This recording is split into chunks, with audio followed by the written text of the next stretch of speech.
What's up guys, Coach Braydon Barrett here. We're now going to work on the bench press.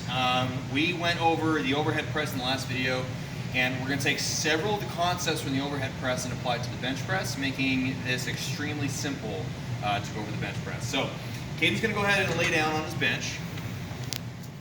And first things first, here's what I'm looking for. I want the barbell to sit on the very end of your J-hook, and you'll see why I want that here in a minute.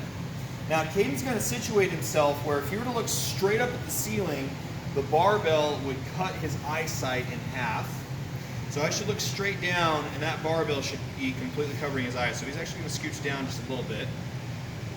There we go. Now, your feet are going to be firmly planted in the ground where the stance is wide, and the feet staying flat on the ground. The feet should be as close to the shoulders as possible. So that's about as close as Caden's going to get. Now, the grip on the bench press is exactly the same as the overhead press. We want to be in a position where the forearms are parallel to one another at the bottom of the position.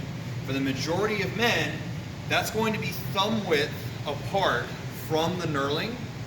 Got a bit of a cramp?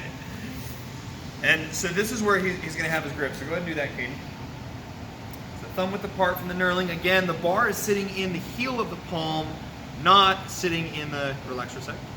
It's sitting in the heel of the palm, not up here in the fingers. And that's so we don't get that flexion. We want a neutral wrist. So heel of the palm, nice and tight. Okay, now he's gonna go ahead and unrack the bar. Now, once the bar is unracked, we're gonna pinch the shoulder blades together and then try to tuck the shoulder blades down into his back pockets. Now, when he does that, there's a nice little arch that's developed here, and that's perfectly fine. That's exactly what we want. Now, he's going to bring the bar down, but he's not going to bring it down in a vertical fashion. He's actually going to bring it down to touch his sternum and then press back up. And you'll notice that when he brings it back up, it goes right over the shoulder, okay, right over the center of gravity. So he's going to bring it down to his sternum and press it right over the center of gravity. And you'll notice that it's not making a vertical line. It's actually making a slightly diagonal line. Do it again. So your cue in the bench press is don't think about pressing up in the bench.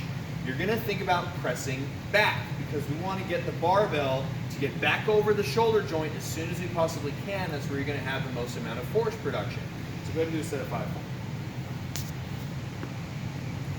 Just like in the overhead press, the elbow is in front of the bar at the bottom of the position. That's exactly what we want, and that's accomplished by pulling the elbows in just a little bit and also making sure that the grip is correct.